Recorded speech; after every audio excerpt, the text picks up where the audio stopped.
말씀입니다. 구약성경 478페이지에 있습니다.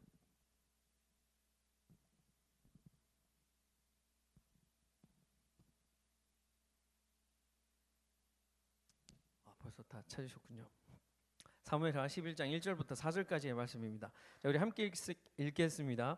그 해가 돌아와 왕들이 출전할 때가 되매 다윗이 요압과 그에게 있는 그의 부하들과 온 이스라엘 군대를 보내니 그들이 암몬 자손을 멸하고 라빠를 에워쌌고 다윗은 예루살렘에 그대로 있더라.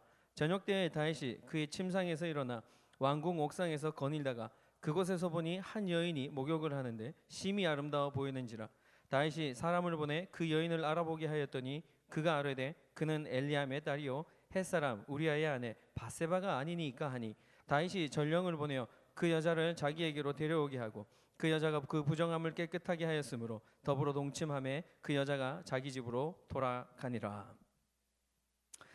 네, 오늘은요 닦고 조이고 기름치자, 닦고 조이고 기름치자라는 제목으로 하나님 말씀 증거하도록 하겠습니다. 닦고 조이고 기름치자, 왠지 정비소 느낌 나지 않습니까? 막 카센터 느낌 나는데요. 혹시 제가 준비하지 말라고 했던 그 사진 혹시 준비되어 있습니까? 아니 그거 말고요. 아 없군요. 예, 거기 나와 있는데. 예, 알겠습니다. 저기 있네요. 닦고 조이고 기름치자.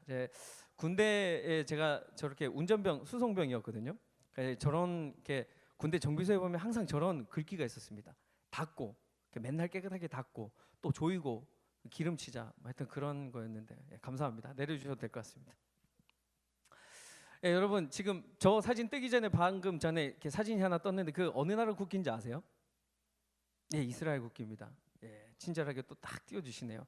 저 중간에 있는 별 모양 있죠? 저 별 모양. 저 별 모양을 뭐라고 부르는지 아세요? 다윗의 별이라고 합니다. 다윗의 별이라고 부릅니다. 다윗은요, 이처럼 이 아브라함과 야곱과 모세 이런 사람들과 같이 이스라엘에서 이렇게 인기 있는 그 영적인 대표적인 그 지도자 중에 한 명입니다.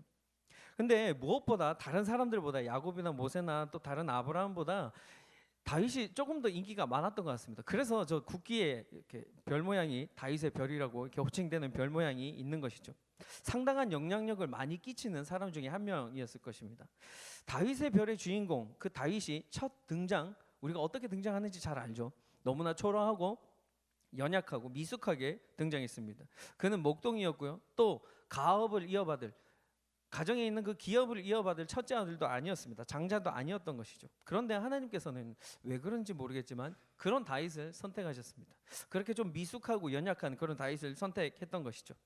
하나님으로부터 선택받은 다윗은 블레셋과의 그 전투 중에 있는 그 형들에게 도시락 배달 갑니다. 도시락 셔틀을 갔던 것이죠. 도시락 배달 갔는데 딱 갔는데 하나님의 이름을 무시하고 하나님의 이름을 저주하는 그 블레셋 장수 골리앗과 맞닥뜨리게 됩니다. 그래서 어떻게 됐죠? 싸웠죠. 그 결과는요? 이겼죠. 다윗이 대승리를 거뒀습니다.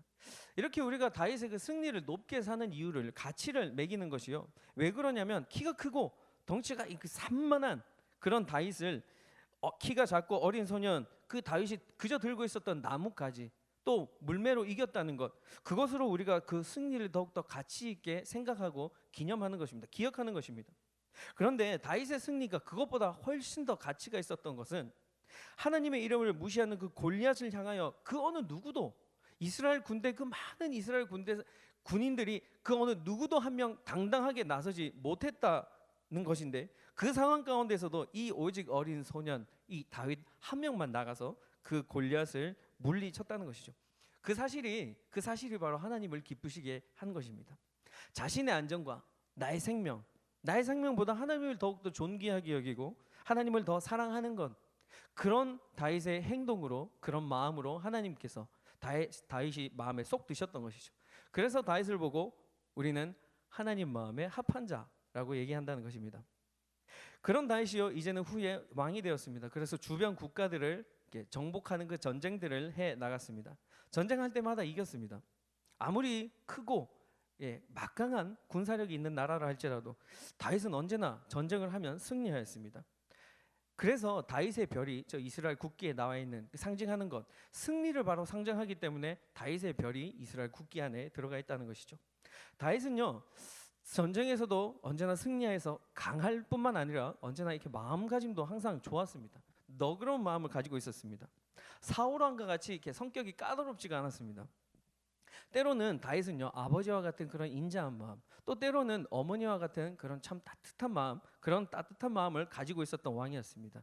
그래서 그런 이유로 다윗 밑에는요, 여러 많은 신하들이 있었고 용사들이 있었습니다. 한 번은 이런 적이 있었습니다. 그 주변 강대국 중에 하나인 암몬이란 나라가 있었는데 왕이 죽었습니다. 그 왕이 죽고 그의 아들 한운을 왕으로 세웠는데요. 다윗은 그 암몬과의 그 원래 가지고 있었던 평화적인 관계를 계속해서 유지하기 위하여서 그 암몬의 자신의 신하들을 이렇게 보냈습니다. 그 암몬 왕이 죽었으니까 장례식에 참가하기 위해서 보냈던 것이죠. 그런데 암몬의 그 새로 세워진 한운의 신하들이 그 왕을 보고 이렇게 얘기하는 것입니다.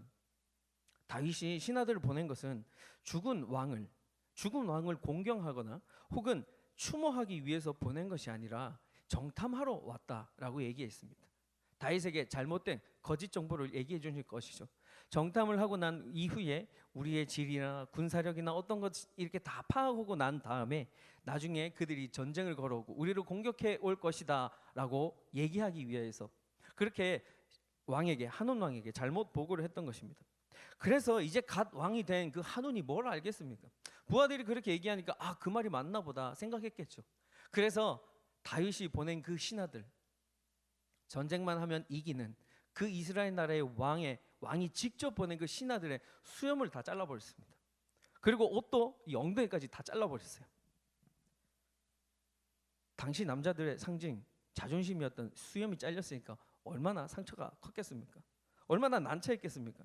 자존심도 굉장히 많이 상했을 것입니다. 다윗이 그 소식을 듣게 되었습니다. 다윗은 자존심 상하고 상처 입은 자신의 신하들을 위로하고 그들 편에 서서 너그러이 배려를 해주게 됩니다. 사무엘하 10장 5절에 그것이 나와 있는데 우리 함께 읽어보실까요? 사람들이 이 일을 다윗에게 알리니라. 그 사람들이 크게 부끄러워함으로 왕이 그들을 맞으러 보내 이르기를 너희는 수염이 자라기까지 여리고에서 머물다가 돌아오라 하니라. 이 사건으로 인하여서 이후에 이스라엘과 저 암몬 나라와 전쟁을 하게 됩니다. 그런데 전쟁을 시작하기도 전에 암몬은요 이스라엘이 군대를 보내서 그 군대를 보자마자 그냥 도망가게 됩니다. 전쟁을 하기도 전에 도망간다는 것이죠. 싸움을 하기도 전에 암몬은 이스라엘을 보고 겁을 먹고 도망갔다는 것입니다. 이스라엘 군대는 그래서 피 한 방울도 흔들리지 않고 전쟁에서 승리하게 되었습니다. 이처럼 다윗이 이끄는 군대는 이처럼 막강했습니다. 여기서 우리가 알 수 있는 것은 다윗의 용맹함도 알 수 있지만 수염이 절반 깎여버리고 엉덩이까지 옷도 잘려서 부끄러워하고 있는 그 신하들의 수염이 자라기까지, 즉 다른 말로 하면 그 신하들의 몸과 마음이 회복되기까지 다른 곳에서 휴식을 취하다가 천천히 돌아오라 라고 배려해주는 그 모습을 볼 수 있는 것입니다. 참 마음이 따뜻한 사람이죠. 이처럼 다윗은요 하나님 앞에서나 사람 앞에서나 인정받고 존경받는 사람이었습니다. 하나님을 경외할 줄 아는 사람이었고 자신의 신하들과 부하들을 사랑하고 아껴줄 줄 아는 그런 리더였습니다. 그런데 이런 모든 일들이 형통해서 너무 형통한 나머지 그 형통이 오히려 다윗에게 죄를 짓게 만드는 그 계기가 되어버렸던 것입니다. 전쟁만 나가면 이기니까 전쟁에 나가서 칼을 빼기도 전에 이스라엘 군대를 보고 적들이 당황하여서 겁을 먹어서 도망가 버리니까 정말 그 식은 죽 먹기보다 전쟁이 더 쉬웠던 것이죠. 마치 SAT 만점 받은 학생들이요 공부가 제일 쉬웠어요. 그렇게 얘기하는 것처럼 다윗도 전쟁이 가장 쉬웠습니다. 이렇게 얘기하고 있다라는 것이죠. 이처럼 너무나 나가자마자 전쟁에서 승리하고 칼을 빼기도 전에 언제나 승리했기 때문에 다윗은 그렇게 생각했습니다. 이제 내가 전쟁에 그만 나가고 직접 싸우지 않아도 될 것 같다라는 생각을 하게 되었습니다. 앞서 암몬과의 전투에서도 크게 이긴 다윗은 이제 좀 안락함과 이 평안함을 좀 누리기 원했던 것이죠. 오늘 말씀 1절에 그 해가 돌아와 왕들이 출전할 때가 되매 다윗이 요압과 그에게 있는 그의 부하들과 온 이스라엘 군대를 보내니 그들이 암몬 자손을 멸하고 라빠를 에워쌌고 다윗은 예루살렘에 그대로 있더라. 신하들은 다 보냈습니다. 이스라엘 모든 군대들은 다 보냈습니다. 그러나 다윗은 예루살렘에 그대로 있더라. 이처럼 다시 전쟁에 나가지 않아도 이스라엘 군대는 승승장구했습니다. 싸우면 싸우는 대로 다 이겨버렸습니다. 여러분, 한 나라의 왕이 전쟁에 나가거나 안 나가거나 자기 스스로 결정할 수 있죠. 그렇게 전쟁에 안 나간다고 하더라도 그것이 큰 잘못이 되지는 않았습니다. 내가 왕이니까 그 정도는 왕 스스로 결정할 수 있는 것이죠.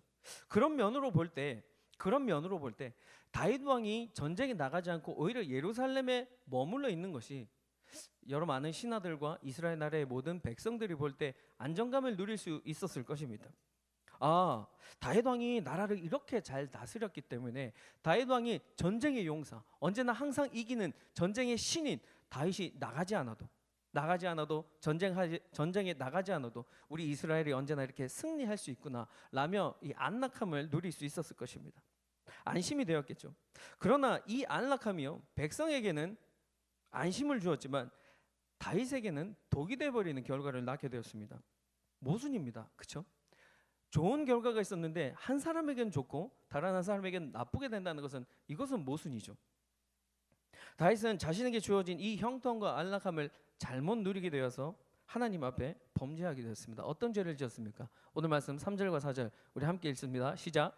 다윗이 사람을 보내 그 여인을 알아보게 하였더니 그가 아뢰되 그는 엘리암의 딸이요 햇사람 우리아의 아내 바세바가 아니니까 하니 다윗이 전령을 보내어 그 여자를 자기에게로 데려오게 하고 그 여자가 부정함을 깨끗하게 하였으므로 더불어 동침하며 그 여자가 자기 집으로 돌아가니라.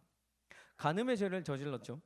자기가 가지고 있는 그 권력으로, 내가 왕이니까 내가 가지고 있는 그 권력으로 인해서 이미 결혼을 한 다른 남편의 여인을 강압적으로 취했다는 것입니다. 바세바의 남편 우리아는 누구입니까?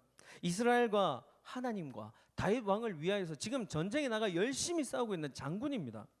그렇다면 다윗은 그 충성스러운 신하 그 우리아의 아내를 범했다는 것 아닙니까? 이해가 되지 않고 납득이 가지 않는 구절 아닙니까? 어떻게 성경에 저런 구절이 있을 수 있지? 라고 생각할 수 있지 않겠습니까? 그런데요, 다윗은 이렇게 한 번 간음을 저지른 이 죄로 모든 다윗의 죄가 끝나지 않았습니다. 자신의 죄를 덮기 위해서 그는 또 죄를 짓고 또 거짓말을 하고 결국에는 살인까지 저지르는 더 큰 죄를 지어버리게 되었습니다. 그런데 여러분, 그 죄의 결과로 다윗이 타락해서 우리의 기억 속에서 지워졌습니까? 여러분이 생각할 때 다윗 그러면 죄인이라고 생각되십니까? 아니면 다윗 골리앗을 무찌른 사람, 이스라엘의 통일을 만든 왕이라는 구절이 생각나십니까? 여러분, 앞서 말씀드린 것과 같이 이스라엘 국기에는요 다윗의 별이 멋지게 휘날리고 있습니다. 이것으로 우리는 다윗은 죄는 지었지만 하나님으로부터 용서받았다는 것을 알 수 있는 것이죠. 그와 마찬가지로 우리의 인생도 언제나 죄에 노출되어 있습니다. 사탄 마귀는요 우리를 우는 사자와 같이 언제나 집어삼키려고 시시때때로 노리고 있습니다. 특히 요즘 우리가 살아가는 시대는 더욱 그렇죠. 이 죄라는 사악한 놈은 우리의 상황이 힘들고 어려울 때뿐만 아니라 우리가 승승장구하고 우리가 모든 일들이 잘 될 때에도, 하는 일마다 잘 될 때에도 그 시간과 장소를 가리지 않고 시시때때로 우리를 노리고 있다라는 것입니다. 여러분, 사탄 마귀에게 지면 안 됩니다. 언제나 사탄 마귀에게 우리는 대적하여서 싸워 승리해야 한다는 것입니다. 그렇다면 우리가 하나님 안에서 형통함과 안락함을, 하나님께서 주시는 그 형통함과 안락함을 제대로 누리고 다윗과 같이 이 죄에 노출되지 않기 위해서는 어떻게 해야 되는지 알아보고 잠시 묵상하는 시간 가지도록 하겠습니다. 첫 번째, 우리는 나태해지면 안 됩니다. 영적인 텐션을 바짝 조이고 있어야 한다는 것입니다. 긴장의 끈을 늦추면 안 된다는 것입니다. 오늘 말씀 2절 앞부분에 보시면요, 저녁 때에 다윗이 그의 침상에서 일어나라고 하고 있습니다. 이상하지 않습니까? 왜 저녁 때 침상에서 일어나죠? 늦잠을 자는 건 이해가 되는데 어떻게 저녁까지 잘 수 있습니까? 늦잠을 아무리 오래 잔다고 해도 여러분 한 10시나 11시쯤 되면 일어날 수 있지 않습니까? 예. 그리고 여러분 좀 오래 누워 있으면 허리 아프잖아요. 아닌가요? 예. 지금 목회자들의 이게 휴일은요 월요일입니다. 월요일인데 제가 지난주 월요일은 좀 늦잠을 잘 수가 있겠더라고요. 그래서 평소에는 보통 한 4시 정도 일어나는데요, 그날은 늦잠을 잘 수 있는 기회가 생겨가지고 한 8시까지 잔 것 같아요. 평소보다 한 4시간을 더 자니까 허리가 끊어지는 줄 알았습니다. 하루 이렇게 살다가 하루 이렇게 생활을 하는데 제가 제 아내에게 계속해서 얘기했습니다. 너무 많이 잤나 봐. 허리가 아파. 다윗은요, 이 정도면 허리 끊어져야 되는 거 아닙니까? 저녁 때 일어났다니까요. 침상에서. 아마도 이 뜻은요, 저녁까지 계속해서 잠을 잤다라는 것은 아마 아닐 것입니다. 일어나긴 그거보다 좀 더 일찍 일어났을 것이죠. 뭐 점심 때나 이렇게 지나서 일어났을 것입니다. 그런데 다윗은요, 침대 위에서 일어나기 싫어서 너무 나태해져 버려서 그저 그냥 침대 위에서 뒹굴뒹굴 했다는 그런 의미가 담겨져 있다는 것이죠. 또 다른 추측도 가능한데요. 이스라엘과 같은 그런 더운 중동 지방에서는요, 이 낮잠을 자는 문화가 있습니다. 낮에 해가 너무 뜨겁고 덥기 때문에 그 더위를 피하기 위해서 낮잠을 자는 습관이 있습니다. 아직도 그런 이스라엘에서는 그 낮잠을 자는 습관이 있다고 하는데요. 그래서 우리가 추측해 볼 수 있죠. 다윗이 아마 그 낮잠을 자고 조금 늦게 일어났다라고 가정해 볼 수도 있습니다. 그런데 여러분, 낮잠을 아무리 많이 자도 1시간 아니면 2시간인데 저녁 때는 좀 너무 이게 진짜 문제가 있지 않습니까? 하루 종일 잠을 잔 것이든 아니든 뭐 낮잠을 자서 뭐 늦게 일어났던 이게 너무 심하다는 거예요.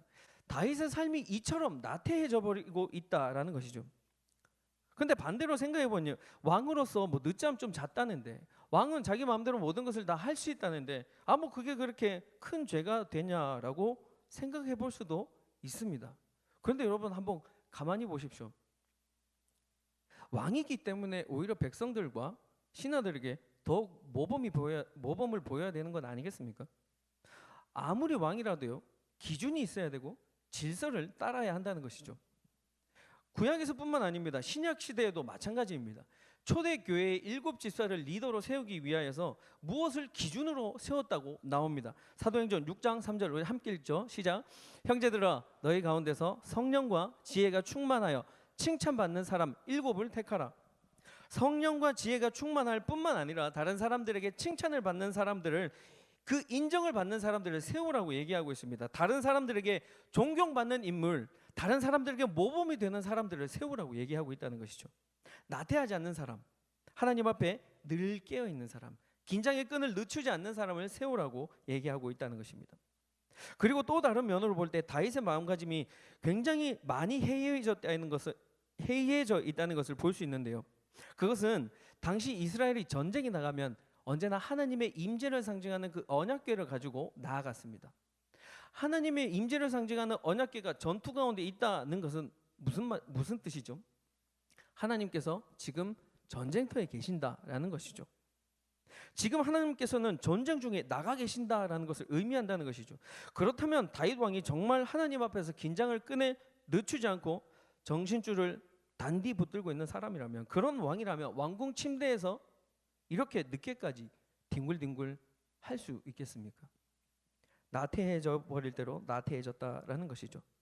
그리고 다윗이 그렇게 아끼고 사랑해 주었던 자신의 신하들과 장군들, 이스라엘 모든 군대는 지금 어디 있습니까? 전쟁터에 있지 않습니까? 근데 다윗은 아까 그런 자상함을 보여주는 왕 아니었습니까? 그런 리더 아니었습니까? 너그러이 이해해주는 배려심 깊은 그런 왕 아니었습니까? 지금 한가로이 늦잠 잘 때입니까? 다윗은 자신의 간음죄를 덮기 위하여서 우리아를 전쟁 중에 부릅니다. 사무엘하 11장 7절입니다. 시작. 우리아가 다윗에게 이르매 다윗이 요압의 안부와 군사의 안부와 싸움이 어떠했는지를 묻고. 혹시 다시 한 번만 띄워주시겠습니까? 혹시 이상한 점 발견하지 못했습니까? 다윗이 우리아를 불렀습니다. 그런데 요압의 안부와 군사의 안부와 싸움이 어떠했는지를 묻고라고 되어 있죠. 우리아를 불러놓고 우리아의 안부를 묻지 않고 요압의 안부와 군사의 안부와 싸움이 어떠했는지를 묻고, 만약 다윗이 우리아를 진정으로 사랑하고 우리아를 생각하였다면, 우리아가 지금까지 전투에 나아가서 수고하고 힘든 것을 알고 있었다면 우리아를 불러놓고 정말 수고 많았다, 지금까지 전투하느라 싸우느라 너무 고생 많이 했다, 그러니 와서 좀 푹 쉬다, 그렇게 다시 전장으로 돌아가거라 라고 얘기해야 되지 않겠습니까? 근데 다윗은요, 전혀 엉뚱한 질문을 하고 있습니다. 우리에게 관심이 있어서 부르지 않았다는 것을 볼 수 있습니다. 그저 자신의 죄를 덮기 위하여서 예의상 질문 몇 개 던지고 빨리빨리 해서 그냥 빨리빨리 보내기 위하였던 것이죠. 사무엘하 11장 8절에는요 또 이렇게 나와 있습니다. 그가 또 우리아에게 이르되 내 집으로 내려가서 발을 씻으라 하니 우리아가 왕궁에서 나가매 왕의 음식물이 뒤따라가니라. 음식물도 보내준다는 것입니다. 빨리 가라는 것이죠. 빨리. 다윗의 본심이 너무나 잘 드러나는 구절입니다. 바세바가 임신한 아이가 자신의 죄로 인하여서 임신된 것이 아니라 우리아가 만든 아이로 계획하기 위한 정말 그 나쁘고 치밀하고 옹졸한 계획이라는 것이죠. 그런데 우리아는요 집으로 가지 않습니다. 그는 전쟁에 나가 싸우고 있는 동료들을 생각하면서 이스라엘에 남아있던 자신의 동료들 그 군사들과 함께 왕국 문에서 함께 잠을 잡니다. 나 혼자서만 안락과 평안을 누릴 수 없다라는 것이고 나 혼자서만 집에 내려가서 잠을 잘 수 없다라는 것이고, 그리고 그는 더욱더 놀라운 고백을 합니다. 사무엘하 11장 11절입니다. 시작. 우리아가 다윗에게 이르되 언약궤와 이스라엘과 유다가 야영 중에 있고 내 주 요압과 내 왕의 부하들이 바깥 들에 진치고 있거늘 내가 어찌 집으로 가서 먹고 마시고 내 처와 같이 자리이까. 내가 이 일을 행하지 아니하기로 왕의 살아계심과 왕의 혼의 살아계심을 두고 맹세하나이다 하니라. 나태해진 다윗 왕과 우리아와 극과 극으로 비교할 수 있지 않습니까? 왕궁 침대에서 저녁 늦게까지 편안하게 늦잠을 즐긴 그 다윗과 집에 가서 편하게 잠을 잘 수 있음에도 불구하고 집으로 가지 않고 동료들과 함께 왕궁 문 옆에서 잠을 잤던 그 우리아, 그리고 나태해진 다윗은 하나님의 임재의 상징 그 언약궤가 전쟁 중에 있든 말든 무심하였으나 우리아는 어떻게 하나님께서 지금 전쟁 중에 밖에 나가 계신데 저만 편한 곳에서 잠을 잘 수 있겠습니까? 라고 고백한다는 것이죠. 여러분, 영적으로 다윗이 또 깨어 있을 때는 이와 비슷한 고백을 합니다. 하나님의 임재의 상징인 그 언약궤가, 그 법궤가 천으로 만든 텐트 같은 곳에서 지내고 있는데 저만 어떻게 이렇게 호화로운 왕궁에서 생활할 수 있겠습니까? 주님, 제가 주님을 위하여서 성전을 지을 수 있도록 해주십시오. 다윗도 이렇게 고백하였던, 영적으로 깨어 있을 때는 다윗도 이렇게 하나님께 고백하였던 사람이었다는 것입니다. 그런데 지금은 영적으로 나태해지고 영적인 피곤함으로 인하여서 하나님은 전혀 생각하지 않고 그저 자기만 생각하고 있다는 것이죠. 우리의 신앙 상태가 좋았을 때 기억하십니까? 그때 기억 혹시 나십니까? 아니면 잊어버리셨나요? 지금 나의 신앙 텐션이 늘어지셨습니까? 바짝 좋고 있습니까? 우리아처럼 우리도 바로 잡아야 합니다.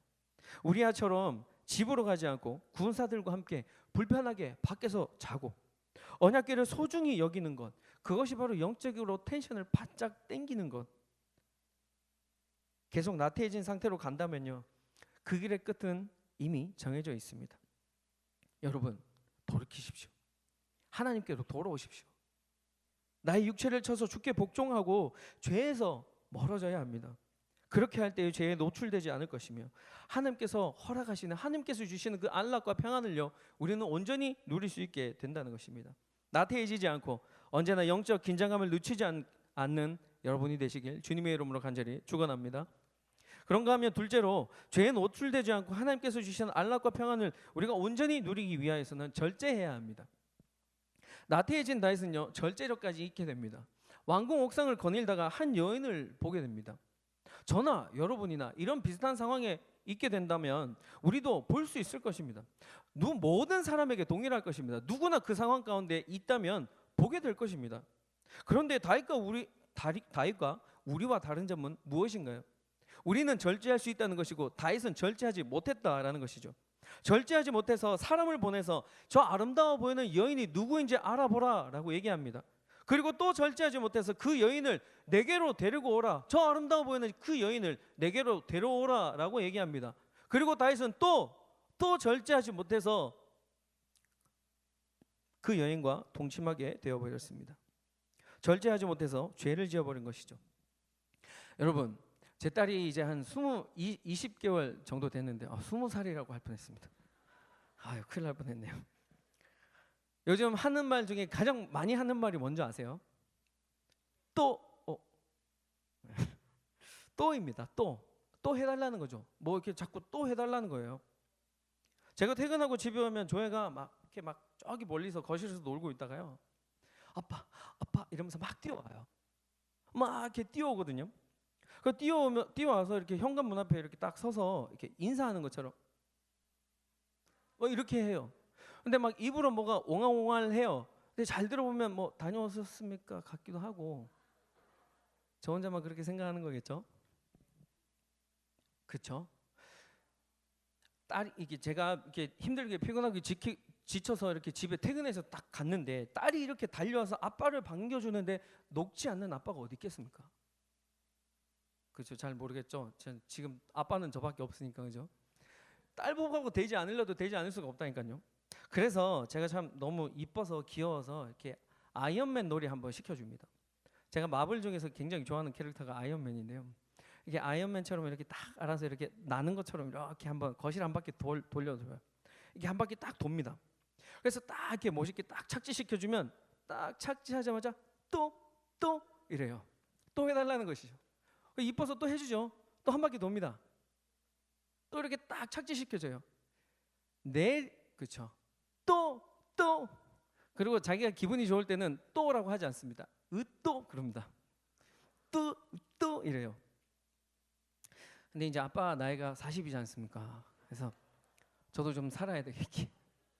조회에게 이렇게 얘기합니다. 조회야, 라스트 원이야, 라스트 원 이렇게 얘기합니다. 그래서 저도 이제 나름대로 라스트 원이니까 정말 온 마음과 정성을 다해서 뜻을 다해서 죽게 하듯이 딱 들고 마지막 바퀴 한번 태워줍니다.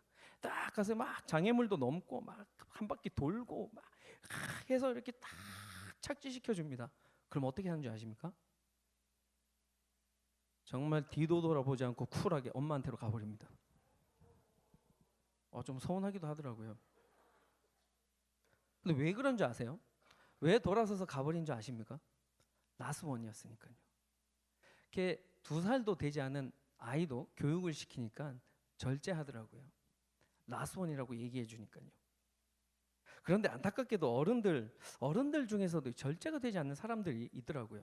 창세기에 나오는 아담과 하와는 어떻습니까? 무엇을 따먹죠? 그렇죠. 선악을 알게 하는 나무의 실과를 따먹죠. 나무의 열매를 지난주에 제대로 설교 들으셨네요. 뱀이 간사한 말로 그들을 꼬실 때 만약 하나님의 그 말씀을 기억하였다면 어땠겠습니까? 창세기 2장 17절에 선악을 알게 하는 나무의 열매는 먹지 말라. 내가 먹는 날에는 반드시 죽으리라 하시니라. 그들이 만약 그 말씀을 지금 이 말씀을 기억하면서 절제하였다면 어땠을까요? 죄짓지 않았겠죠. 그런데 그들은 그 말을 떠올리지도 못했을 것이며 절제하지도 않아서 그 먹음직도 하고 보암직도 해 보이는 죄악을 알게 하는 선악을 알게 하는 나무의 열매를 그만 먹었습니다. 그리고 그들은 그의 죄를 덮기 위하여서 아내 탓으로, 남편 탓으로, 또 이제는 사탄의 탓으로 돌려버리게 된다는 것이죠. 다윗도 절제하지 못하여 어떻게 행동합니까? 밧세바의 임신을 덮으려다가 자기 신의 계획대로 되지 않으니까 자신과 이스라엘을 위하여서 하나님을 위하여서 충성을 다한 우리아를 전쟁이 가장 맹렬한 곳으로 그 전투로 보내어서 죽게 한다는 것이죠. 그리고 나서 밧세바를 자기의 첩으로 삼아버립니다. 우리는 이것을 다윗의 계획적인 살인으로 보아야 합니다.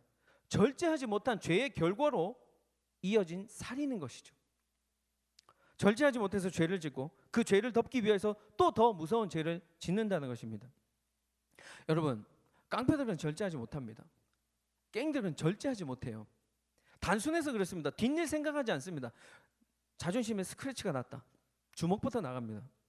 내가 이 사람을 때리고 나면 그 뒤에 어떤 일이 벌어질 것이고 내가 어떻게 될 것이며 합의를 봐야 돼. 이런 거 생각 안 하면 무조건 주먹부터 나가고 본다는 것이죠. 절제하지 못하는 것입니다. 그런 의미로 영적으로 절제하지 못하는 사람, 영적으로 절제하지 못하는 사람을 영적인 깡패라고 부를 수 있지 않겠습니까? 공부도 많이 하고 문명의 혜택을 많이 받고 있는 우리가 영적인 깡패가 되어서 되겠습니까? 우리도 죄에 노출되지 않도록 우리도 절제해야 합니다. 많이 배운 사람처럼 우리도 노력해야 한다는 것이죠. 절제하지 못하는 다윗과 달리 우리아는 철저하게 절제합니다. 철저하게 절제하기 위해서 노력합니다. 첫째 날 우리아를 집으로 보내지 못하였던 다윗은요, 둘째 날은 술을 마시게 합니다. 이성을 잃게 하겠다는 것이죠. 이성을 잃게 해서 절제력을 무너뜨려서 집으로 보내야겠다는 계획을 세웠습니다. 그러나 우리아는 어떻습니까? 다윗이 그를 불러서 그 앞에서 먹고 마시고 취하게 하니 저녁 때에 그가 나가서 그의 주의 부하들과 더불어 침상에 눕고 그의 집으로 내려가지 아니하니라. 끝까지 절제하는 우리아의 멋진 모습 아닙니까? 이것은 다윗에 대한 불순종이 아니라요, 이것은 하나님 앞에서 옳은 일을 하는 것입니다. 하나님 앞에서 올바른 행동을 한다는 것입니다. 여러분, 절제는요, 혼자 할 수 있을 것 같지만 절대로 혼자 할 수 없습니다. 절제를 하기 위해서는 반드시 누군가의 도움이 필요합니다. 절제를 하기 위해서 우리는 성령님의 도우심을 구해야 합니다. 갈라디아서 5장 22절 23절입니다. 함께 읽습니다. 시작. 오직 성령의 열매는 사랑과 희락과 화평과 오래 참음과 자비와 양성과 충성과 온유와 절제니 이 같은 것을 금지할 법이 없느니라. 절제가 딱 들어가 있네요. 절제가 저 마지막에 딱 들어가 있습니다. 그만큼 절제도 중요하다는 것이겠죠. 절제만큼 중요한 것이 없다라는 얘기가 될 수 있는 것이죠. 절제할 수 있는 성령으로 인도함을 받는 그런 삶은 그렇다면 어떠한 삶이겠습니까? 우리가 절제를 한다면 어떤 삶을 살 수 있겠습니까? 갈라디아서 5장 16절입니다. 함께 읽습니다. 시작. 내가 너희에게 이르노니 너희는 성령을 따라 행하라. 그래야면 육체의 욕심을 이루지 아니하리라. 성령을 따라 행하는 그 삶이 우리에게 바로 절제하는 삶이라는 것입니다. 성령님의 인도함을 받는 그 삶이 성령을 따라 행하는 그런 삶이라는 것이죠. 육체의 욕심을 이루지 않는 것, 육체의 죄 가운데로 우리가 내놓지 않는 것, 육체를 따라 그저 살지 않는 것, 성령을 따라 사는 것을 성령의 인도함을 받는 삶이라는 것입니다. 성령의 능력을 따라 살면 우리가 우리 육체의 죄악에서 멀어질 수 있다라는 것이죠. 그렇다면 반대로 성령을 따라 살지 못할 때 발생하는 하나님께서 싫어하시는 그 죄를 짓게 된다는 것인데, 그 죄가 그렇다면 어떤 것인지 한번 보실까요? 갈라디아서 5장 19절과 21절까지의 말씀입니다. 함께 읽습니다. 시작. 육체의 일은 분명하니 곧 음행과 더러운 것과 호색과 우상 숭배와 주술과 원수 맺는 것과 분쟁과 시기와 분냄과 당 짓는 것과 분열함과 이단과 투기와 술 취함과 방탕함과 또 그와 같은 것들이라. 전에 너희에게 경계한 것 같이 경계하노니 이런 일을 하는 자들은 하나님의 나라를 유업으로 받지 못할 것이요. 아멘. 어떡합니까? 다시 한번 띄워주시겠어요? 어떻게 해요? 저 상황들에서 우리의 삶을 비추어 봤을 때 걸리는 게 너무 많네요. 음행과 더러운 것과 호색과 우상숭배와 주술과 원수 맺는 것, 분쟁, 시기, 분냄과 당 짓는 것과 분열하려고 하는 것, 둘로 나눠진다고 하는 것, 이단과 투기와 술 취함과 방탕함, 그 어느 것 하나도 걸리지 않는 게 없네요. 우리가 알게 모르게 지은 죄들, 육체의 욕심을 따라 산 죄에서 결코 자유할 수가 없네요. 그러면 우리는 어떻습니까? 다 지옥 갑니까? 우리는 구원받지 못합니까? 절대 구원받을 수 없는 것입니까? 아닙니다, 여러분. 사무엘하 11장 제일 마지막 절에는 다윗이 행한 그 일이 여호와께 보시기에 악하였더라 라고 하였지만 다윗은 용서함을 받습니다. 그렇다면 우리에게도 동일한 기회가 있겠죠. 여러분, 우리는 항상 절제하는 마음으로 나의 욕심과 정욕을 십자가에 늘 못 박아야 합니다. 그렇게 성령을 따라 살 때 우리가 죄에 노출되지 않습니다. 범죄하지 않고 살 수 있게 된다는 것이죠. 절제함과 형통, 평안을 누리는 그런 삶을 우리가 살아가야 한다는 것입니다. 그런 삶을 살게 되시길 주님의 이름으로 간절히 축원합니다. 말씀을 정리하겠습니다. 앞에서도 언급하였던 것처럼 이스라엘 국기에는 어떤 별이 있다고요? 다윗의 별이 있습니다. 이처럼 다윗이 범죄하였음에도 불구하고 자신의 죄를 덮기 위해서 또 죄를 짓고 거짓말을 하고 결국 살인까지 저지르는 그 큰 죄를 지었음에도 불구하고 다윗은 하나님 마음에 합한 자라고 불리우게 되는 이유가 여기 있습니다. 사무엘하 12장 13절입니다. 시작. 다윗이 나단에게 이르되 내가 여호와께 죄를 범하였노라 하매 나단이 다윗에게 말하되 여호와께서도 당신의 죄를 사하셨으니 당신이 죽지 아니하려고. 하나님께서 나단 선지자를 통해서 다윗의 잘못을 지적하셨습니다. 그러자마자 다윗은 즉시로 자신의 죄를 깨닫고 그리고 하나님 앞에 납작 엎드려서 회개한다는 것입니다. 내가 하나님 앞에 여호와께 죄를 범하였노라 라고 고백한다라는 것이죠. 그런 다윗의 회개를 하나님은 기뻐 받으셨습니다. 그리하여서 다윗을 용서하여 주셨습니다. 아무리 큰 죄를 지었다고 할지라도 상하고 통회하며 자복하는 마음으로 하나님 앞에 나아가 회개한다면 하나님께서는 받아주십니다. 하나님은 아무도 포기하지 않는다. 지난 부흥의 주제였던 것처럼 말입니다. 예전 정비소에 가면 저런 아까 처음에 보았던 그런 글귀들이 있었습니다. 닦고 조이고 기름치자. 여러분, 우리도 성령으로 마음의 양심을 깨끗하게 잘 닦고 영적 텐션을 언제나 바짝 조이고요. 우리의 심령에 성령의 기름 부으심이 언제나 충만하길 바랍니다. 주 안에 사랑하는 우리 YDC 예배자 여러분, 죄에 노출되지 맙시다. 범죄하지 않기 위해서 우리는 영적으로 나태해지지 말아야 하고 영적인 텐션을 바짝 쪼아서 그런 상태로 계속해서 유지해야 한다는 것입니다. 영적인 피곤함으로 다윗처럼 늦게까지 침상에서 나태한 모습으로 있는 것이 아니라 우리는 항상 언제나 깨어 있어야 한다는 것입니다. 또한 성령의 열매인 절제로 성령의 인도함을 받아서 그런 삶을 살게 되고 하나님께서 주시는 온전한 형통과 온전한 그 안락을 누리면서 죄에서 멀리 떠나 살게 되시는 저와 여러분이 되시길 주님의 이름으로 간절히 축원합니다. 축원합니다. 축원합니다.